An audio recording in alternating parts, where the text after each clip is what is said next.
Salut à tous, c'est Jérémy de la chaîne Chroniculture et aujourd'hui on se retrouve pour une vidéo un peu spéciale puisque l'on va parler de Disney+.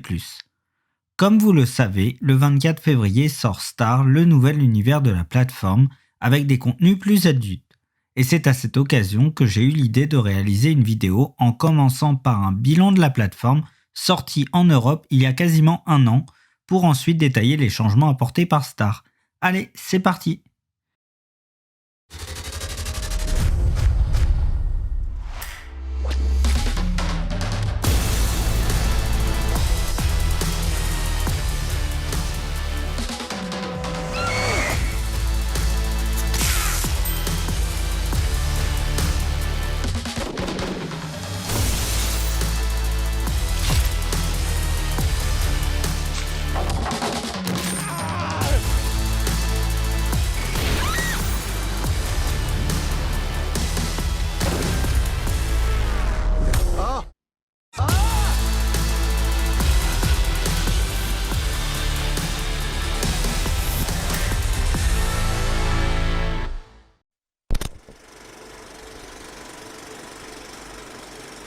Disponible depuis le 12 novembre 2019, Disney+, c'est une plateforme regroupant l'ensemble des programmes de l'entreprise. Des films Disney aux documentaires de National Geographic en passant par les Marvel, Star Wars et les films de la Fox. Son lancement international s'est fait progressivement tout au long de l'année 2020 avec notamment une arrivée en mars 2020 dans l'ensemble des pays européens et le 7 avril 2020 en France. Son déploiement se poursuit actuellement en 2021 en Asie.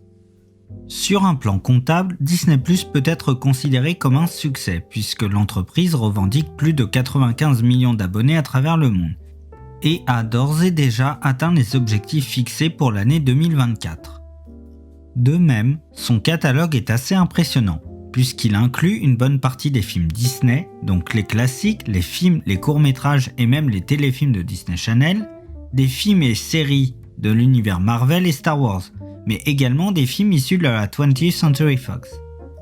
Lors de son lancement, Disney avait surtout mis en avant la possibilité de voir les 30 premières saisons des Simpsons ainsi que la série The Mandalorian, mais aussi certains contenus de National Geographic comme Le Monde selon Jeff Goldblum, ce qui pouvait paraître un peu léger au premier abord, mais l'essentiel était ailleurs.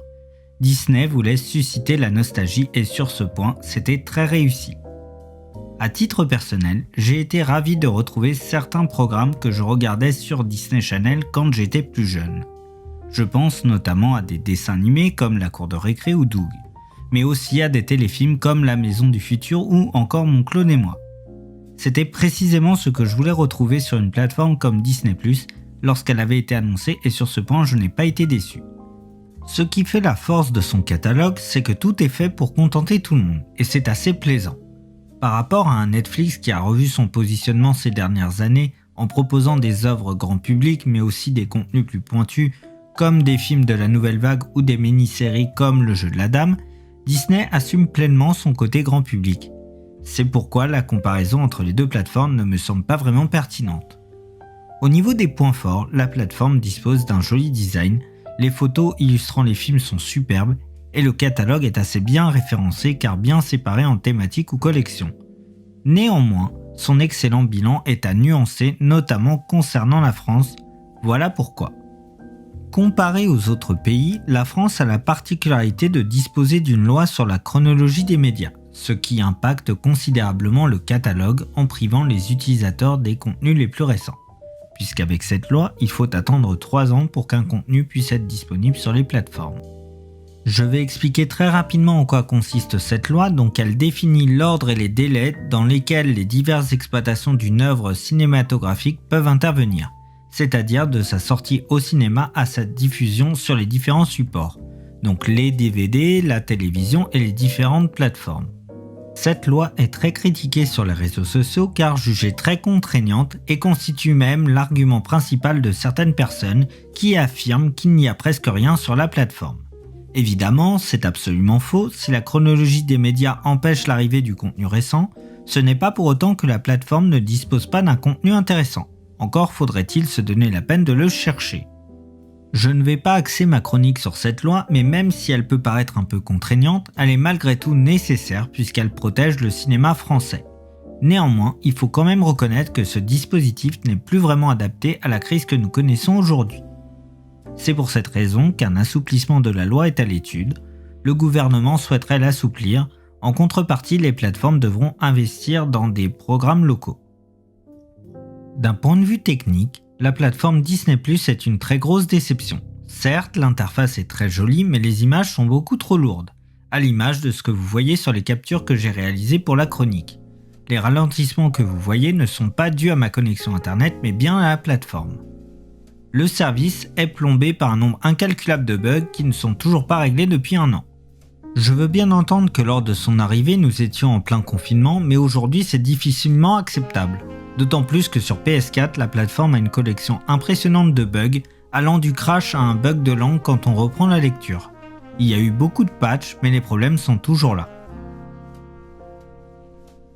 C'est vraiment dommage car cela nuit vraiment à l'expérience utilisateur et il est quand même assez frustrant que la plateforme ne communique jamais sur les problèmes techniques ou les bugs, à l'image de ce qui s'est passé en novembre dernier où la plateforme française a été touchée par un bug qui a retiré une centaine de contenus qui sont pour la plupart tous revenus le 13 décembre dernier.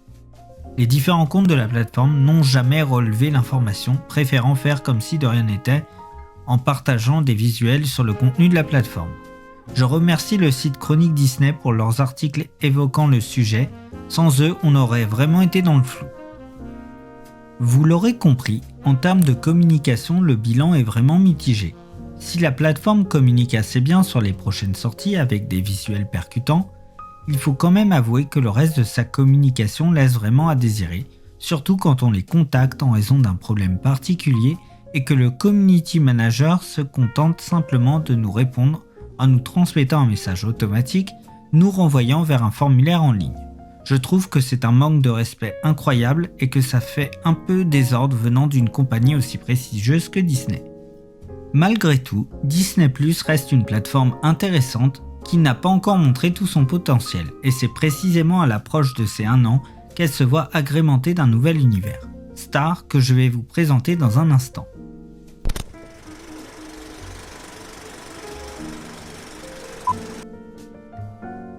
Annoncée dès le lancement de Disney+ en 2019, la plateforme devait s'enrichir à l'international de nouveaux contenus en 2021, avec l'arrivée de la plateforme Hulu, qui est rattachée à la Walt Disney Company, comme annoncé par Bob Iger, le PDG de Disney. Toutefois, Iger a quitté ses fonctions en février 2020 et son successeur Bob Chapek a déclaré en août dernier que finalement Hulu ne débarquerait pas à l'international, car la plateforme n'est pas suffisamment connue du grand public en dehors des États-Unis et des pays où la plateforme existe. Cet argument n'est pas tout à fait vrai, dans la mesure où en France, Hulu est très connu du grand public par l'intermédiaire des réseaux sociaux et les programmes sont très populaires notamment chez les 18-24 ans. De plus, certaines chaînes comme Canal+ ont fait l'acquisition de certains de leurs programmes, donc cet argument me paraît encore plus difficilement recevable. À la place d'Hulu, la Walt Disney Company a décidé de lancer une nouvelle offre appelée Star, qui est en réalité une version internationale basée sur le service indien Hotstar qui distribue les services de Disney+ dans le pays depuis avril 2020. Ce choix peut paraître surprenant puisque Hotstar est encore moins connu qu'Hulu, mais malgré le changement de nom, ce nouvel univers est loin d'être un service au rabais, bien au contraire. Comme vous pouvez le voir sur ces captures réalisées dans la nuit du 22 au 23 février, les équipes sont en train de mettre le contenu de Star et c'est assez drôle de voir apparaître Revenge, l'amour extra large ou Hitchcock au milieu des programmes plus enfantins. Je n'ai pas essayé de les lire car j'avais peur d'être bloqué par la plateforme, en tout cas c'était très amusant à voir. Vous pouvez déjà voir un petit aperçu des contenus mis en ligne le 24 février avec Sleepy Hollow ou encore Buffy contre les vampires, qui d'ailleurs ne veut pas s'ouvrir, voilà un exemple de bug de la plateforme.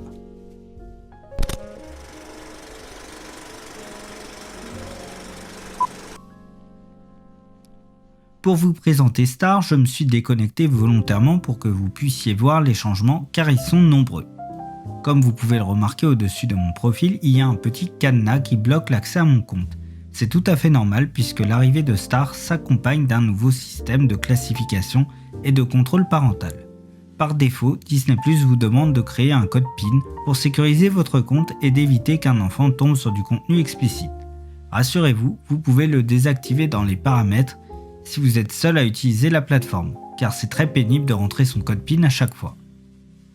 Lors de votre première connexion, Disney+ vous demandera si vous voulez passer votre profil en +18, ce qui vous permettra d'accéder à l'ensemble du catalogue de la plateforme, y compris les nouveaux programmes de Star. Attention tout de même, si vous avez souscrit un abonnement à Disney+ à l'étranger, vous risquez de vous retrouver bloqué avec le nouveau système de classification, mais pas de panique, il suffit de contacter le service client et le problème sera résolu. L'autre nouveauté de ce contrôle parental concerne la possibilité de limiter le contenu de la plateforme en fonction de l'âge. Un choix intéressant qui rend cependant le profil enfant totalement inutile puisque le contenu sera bloqué. Comme vous le voyez sur cette capture, Star est maintenant disponible et apparaît en haut à droite avec les autres univers. Vous pouvez déjà voir un aperçu du nouveau contenu qui est plutôt intéressant à l'image de Scandal, mais aussi How I Met Your Mother ou Die Hard. Allons maintenant faire un tour dans l'univers de Star. Voilà tout le contenu dédié à cet univers et c'est assez copieux à l'image de Futurama annoncé à la surprise générale pour la France car il ne faisait pas partie du catalogue. En réalité, je pense qu'il a échangé sa place avec la série Code Black qui était initialement dans le catalogue de lancement et qui arrivera le 26 mars prochain. Star contient également des programmes exclusifs, les Stars Originals, comme la série Love Victor par exemple, qui sont en réalité les programmes d'Hulu. Comme Disney l'a annoncé il y a 15 jours, il y aura prochainement des programmes locaux sur la plateforme, comme par exemple un documentaire sur le chanteur soprano, ou encore sur Malik Ousekine, un jeune étudiant qui avait été frappé à mort par des policiers en marge d'une manifestation étudiante contre la loi Devaquet en 1986. De même, Disney a également acquis des séries des groupes France Télévisions, TF1 et M6, comme en témoigne l'arrivée de Fais pas ci, fais pas ça sur la plateforme. Dans l'ensemble, le catalogue de Star est vraiment surprenant, car assez riche pour un lancement. Si certains choix pourront faire hurler les puristes, à l'image de la présence du film Dragon Ball Evolution, qui hante encore les fans du manga d'Akira Toriyama depuis 2009, le reste du catalogue reste suffisamment qualitatif pour que tout le monde s'y retrouve. D'autant plus que Star permet l'arrivée des documentaires de la chaîne ESPN. Toutefois, le catalogue de Star reste un peu frustrant pour certaines séries qui sont proposées de manière incomplète. Je pense par exemple à la série X-Files où il manque les saisons 10 et 11 de la série alors qu'elles sont proposées sur Amazon Prime Video. Ou encore 24 heures chrono à qui il manque le téléfilm Redemption qui se passe entre les saisons 6 et 7 et qui est indispensable pour comprendre la 7ème saison. Ce téléfilm est pourtant présent sur Netflix. Nul doute que ces contenus finiront par arriver, on se souvient par exemple qu'Incorrigible Courrier était arrivé au lancement imputé de ces 2 premières saisons qui ont fini par arriver précisément le 12 juin 2020. Si je suis aussi précis sur la date, c'est parce que cette série n'avait jamais été présentée en intégralité chez nous lorsqu'elle était diffusée. Au final, Star permet d'étoffer un contenu déjà conséquent, ce qui permettra aux éventuels déçus de la plateforme et aux indécis de revenir ou de se laisser tenter par la plateforme. Attention tout de même, à partir du mois de février, l'abonnement augmente de 2€ pour les nouvelles souscriptions uniquement, pour atteindre 8,99€ au lieu de 6,99€. Pour ceux qui en sont déjà abonnés, cette augmentation n'interviendra qu'en août prochain.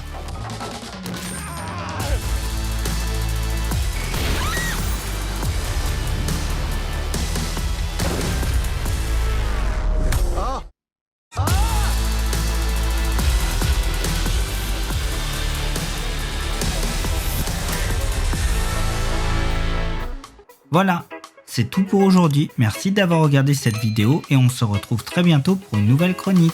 À très vite.